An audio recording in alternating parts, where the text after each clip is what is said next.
Hello बच्चों, आज हम करेंगे refraction at a concave spherical surface. तो कनकेव स्फेरिकल सरफेस का कैसे पता लगेगा?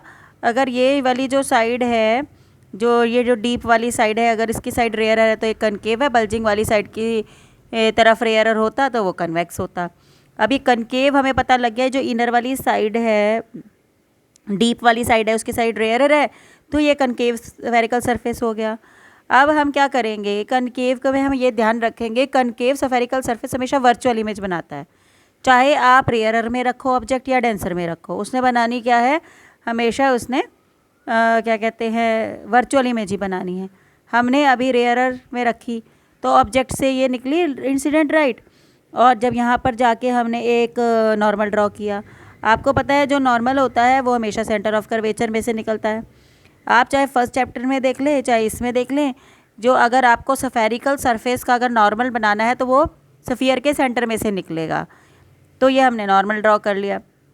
अब आपने क्या करना है, रेयरर से डेंसर कैसे जाता है, towards the normal.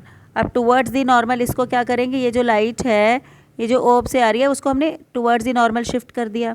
Virtual image बनानी है तो ये हमें लगेगा कि ये यहाँ से आ रही है, तो ये हमारी इमेज बन गई। ऑब्जेक्ट वाला एंगल अल्फ़ा, ये बीटा और ये गामा।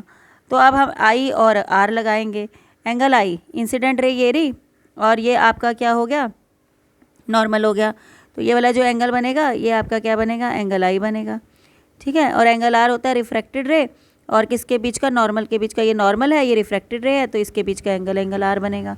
उसी तरीके से जैसे हमने पीछे किया था, आप क्या करेंगे, ट्राइंगल ट्रेस करेंगे। जब आप ट्राइंगल ट्रेस करेंगे तो आई का एंगल ये निकल के आएगा, तो आपका जो गामा हो जाएगा वो अल्फ़ा प्लस आई हो जाएगा। ये बाहर का एंगल, ये दोनों अंदर के एंगल हो जाएंगे। और आई किसके इक्वल हो जाएगा, गामा माइनस अल्फ़ा। अब आप आर का इसी तरह से एंगल देखिए, जो गामा होएगा बाहर का एंगल होगा बीटा प्लस आर। आर किसके इक्वल हो जाएगा, गामा माइनस बीटा के इक्वल हो जाएगा। बिल्कुल उसी तरह से डेरिवेशन चलेगी। आपने अल्फ़ा टेन अल्फ़ा के बराबर लेना है, परपेंडिकुलर अपॉन बेस। इसी तरह से beta perpendicular upon base. Perpendicular तो सबके लिए मैंने आपको बताया था, एन एम रहेगा। और ऑब्जेक्ट से पोल तक की दूरी आपको बेस रहेगा, और सेंटर से इमेज तक की दूरी ये बीटा का बेस रहेगा, और सेंटर से कर्वेचर तक की दूरी गामा का बेस रहेगा। साइन आई को अप्रॉक्सीमेटली इक्वल टू आई ले लो, और साइन आर को अप्रॉक्सीमेटली इक्वल टू आर ले लो, फिर क्रॉस मल्टीप्लाई कर दो, ये आ जाएगा। फिर आई की वैल्यू पुट करो, आर की वैल्यू पुट करो, फिर टेन अल्फ़ा टेन जैसे ten gamma tan alpha ten gamma tan beta, तो टेन की वैल्यू पुट कर दो, और ये वैल्यूज़ पुट करके आपका आ जाएगा रिजल्ट जैसे हमने पीछे किया था। तो ये है refraction at a concave spherical surface. आपको इसके अंदर सिर्फ डायग्राम बड़े ध्यान से बनाना है, और डेरिवेशन तो सबकी सेम रहती है। अब हमने क्या किया, ये हमने फिर से वही बनाया कनकेव स्फेरिकल सरफेस। हमने रेयरर यहाँ रखा है और डेंसर यहाँ रखा है। हमने ध्यान रखना है कि जो ऑब्जेक्ट है वो जरा सा क्या हो जाए, पास हो जाए। ये हमने पहले भी किया था कि अगर मुझे वर्चुअल इमेज बनानी है तो ऑब्जेक्ट को पास रखिए। Light is going from denser to rarer. अब यहाँ पर जाके आप क्या बनाएंगे, नॉर्मल बनाएंगे। नॉर्मल हमेशा इसके सेंटर में से निकलेगा, और अगर डेंसर से रेयरर जा रहा है तो अब ये करिए। तो अब ये मैंने ये कर दिया, लेकिन ये यहाँ पर आके मिल नहीं रहा, तो हमें लगेगा कि यहाँ से आ रहा है। तो हमने अल्फ़ा बीटा और गामा बना लिया, एंगल आई और एंगल आर। अभी एंगल आई का ट्राइंगल ट्रेस करिए, ये ट्रेस हो गया और ये ट्रेस हो गया। बाहर वाला एंगल बना आई, तो अंदर वाला बना अल्फ़ा और गामा।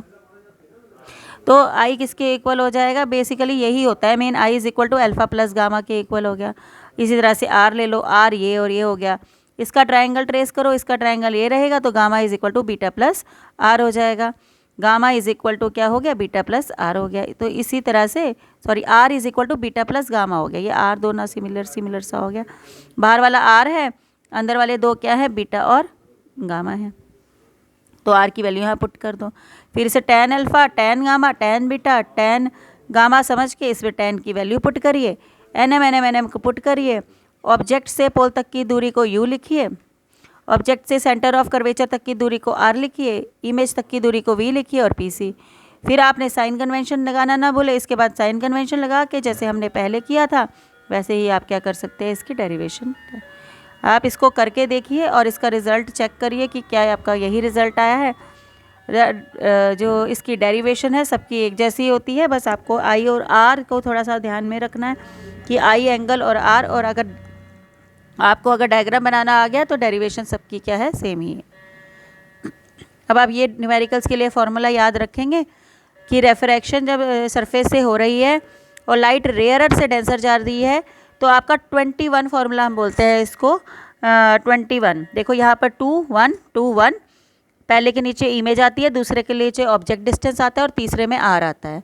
अगर आपकी जो लाइट है वो डेंसर से रेयरर जा रही है तो 12 वाला फार्मूला चलेगा, 1 2 1 2 और नीचे इमेज फिर ऑब्जेक्ट फिर R, image object R, image object R. इस दोनों ही फॉर्मूले से आपको सारे के सारे न्यूमेरिकल्स निकल जाएंगे। अब हम करेंगे lens makers formula. Lens makers formula में सबसे पहले हम सीख लेंगे कि हम डायग्राम कैसे बना रखा है ये वाला, और उसके बाद तो आपको 2 ही मिनट का काम है, लेंस मेकर्स फार्मूला आपको याद हो जाएगा। आप इसका डायग्राम समझिए। ये हमारा कन्वेक्स लेंस है, ये हमारी प्रिंसिपल एक्सिस है और आपने ऑब्जेक्ट को ये रखा हुआ है। अब देखिएगा आप ध्यान से, ये आपका सरफेस S1 है और ये वाला सरफेस आपका S2 है। अब आपकी जो ये है ऑब्जेक्ट ने लाइट दी तो ये ऑब्जेक्ट की लाइट इस तरह से इंसिडेंट हो गई। जब भी यहाँ पर पड़ता है तो आप नॉर्मल ड्रॉ करते हैं। अब देखिए ये वाले गोले का जो सर्कल है ये ऐसे पूरा होगा तो पहले वाले का जो सेंटर ऑफ कर्वेचर रहेगा वो ये रहेगा। तो आप यहाँ से एक नॉर्मल ड्रॉ करेंगे और कर्व्ड सरफेस का जो नॉर्मल है वो उसके सेंटर ऑफ कर्वेचर से निकलता है। तो ये हो गया आपका ये। अब इस सरफेस S1 ने जो इमेज बनाई है, सरफेस S1 ने जो इमेज बनाई है वो इमेज आपकी क्या बन गई, यहाँ बन गई। इस इमेज को मैंने नाम दे दिया I1। अब बात करते हैं इस I1 की। ये जो I1 है ये इस वाले सरफेस के लिए ऑब्जेक्ट का काम करेगा, दूसरे वाले के लिए ऑब्जेक्ट का काम करेगा, वर्चुअल ऑब्जेक्ट का काम करेगा। तो ये ऑब्जेक्ट का काम किया और यहाँ पर लाइट पहुँची। अब इस सरफेस का नॉर्मल ड्रॉ करिए, इसका गोला इस साइड पे बनेगा तो इसका सरफेस का जो नॉर्मल है वो C2 यहाँ से जाएगा। तो आपका जो फाइनल इमेज बनेगी वो यहाँ पर बनेगी। इसने क्या काम किया, फर्स्ट वाले की इमेज ने सेकंड वाले के लिए किसका काम किया, ऑब्जेक्ट का काम किया, और उसकी इमेज जो फाइनल वाली इमेज है वो यहाँ पर बन गई। तो ये I बन गई।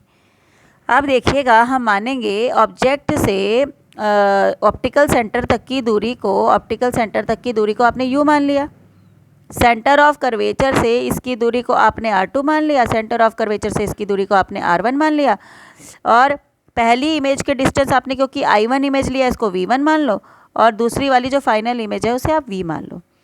तो ये सारी थोड़ी सी आपको देखनी पड़ेगी कि हमने क्या क्या लिया है, U किसे लिया है, V किसे लिया है, V1। पहली जो इमेज बनी है वो हमने V1 डिस्टेंस पे ली है, और जो ये पहली वाली इमेज है ये दूसरे वाले के लिए किसका काम करती है, ऑब्जेक्ट का काम करती है। तो इस तरह से अब आपका पहला वाला सरफेस है, पहले वाले सरफेस के लिए आप फार्मूला 21 यूज़ करेंगे।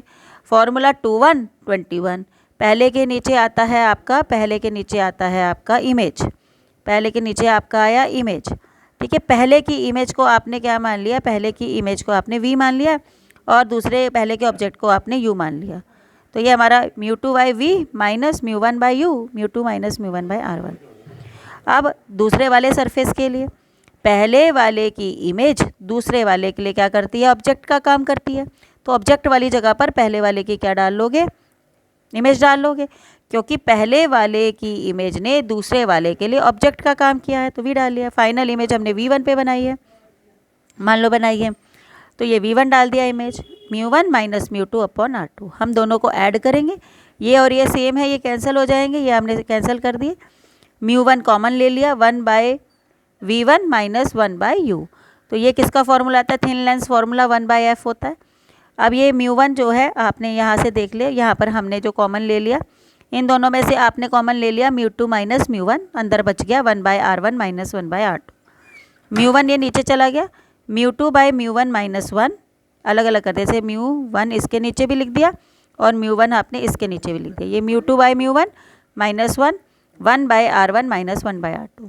मैंने आपको ये आपका लेंस मेकर फार्मूला जो है वो डिराइव हो गया है, लेकिन आपको ये फार्मूला यूज़ करते हुए ये ध्यान रखना है कि μ2 क्या चीज़ है, और आप इस लेंस मेकर्स फार्मूले को इसी तरह से याद करेंगे।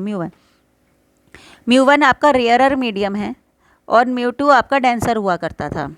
डेंसर यहाँ पर लेंस है तो ये लेंस हो गया, ठीक है। और नीचे जो रेयरर मीडियम है वो एयर है, एयर मतलब मीडियम जिसमें लेंस रखा हुआ है। तो ये म्यू किसका हो गया, लेंस का, और ये म्यू किसका हो गया, मीडियम का। Mu L upon mu N के रूप में ही आपको लेंस मेकर्स फॉर्मूला याद रखना है। तो अगर मैं एयर ले लेती हूँ तो मीडियम 1 हो जाएगा, तो हमारा जो फॉर्मूला है 1/f इज इक्वल टू क्या हो जाएगा, mu lens upon 1 minus 1/r1 minus 1/r2। ये इस तरह से दिया होता है, लेकिन हमने याद यहाँ पर मीडियम ही रखना है, ताकि अगर हम एयर की जगह मीडियम आप चेंज करते हैं तो आपको पता हो कि मीडियम जो है हमने कहाँ पुट करनी है म्यू। तो अगर हम वाटर चेंज कर देंगे तो यह म्यू वाटर आ जाएगा। अभी तो हम एयर करके बिल्कुल सिंपल बना देते हैं फॉर्मूला, तो वो आपने नहीं करना है, आपको लेंस मेकर्स फॉर्मूला इसी वे में जो है वो याद रखना है।